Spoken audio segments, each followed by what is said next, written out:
Manipur miyambu hamukda ikok nonne kai khumnabu usari.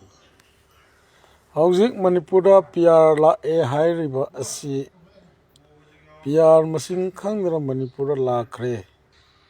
PR la haiduna yeknaba kuki sinalandara abasu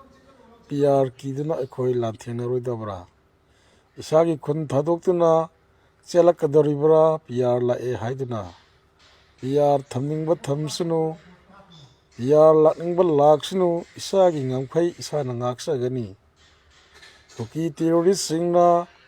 Maitai singbu atamnana hatke khalakpa matamda ekhoi PR la haiduna ekhoi mai leiduna siengadoribra. Karigidi siengani ekhoi Maitai masa moina poklaga PR kaya ama lakre PR kaya ama thamkre masing khangna chatkre PR lakningba laksunu yaknaba kuki singnabu maning tamna landaраklabadi maning tamna lanthengnagani nongmada pokpa masani nini siba hongnade sirabasu imalebakdamakta nongna sikhigani yaknaba kuki singi makhong konduna hingadugi sarukpadi sikhibana saruk sama hena fai ning tamra imalebakdamakta minai neithang oina lakpa kuki singna tumna hatlaga sikhibi sarukpadi yaknaba kuki mithibong mitamban sing adu mayok naramlaga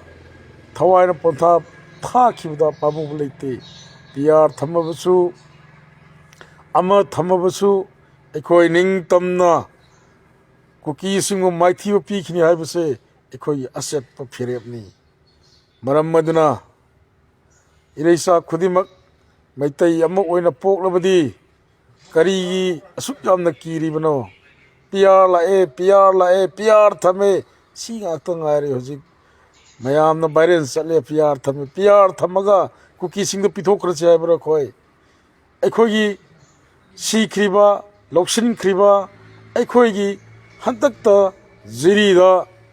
maralajidraba angang yauna mioi taruk tamthina harkhiba adu PR lakpadagi ekhoi loimak kawrasi haibro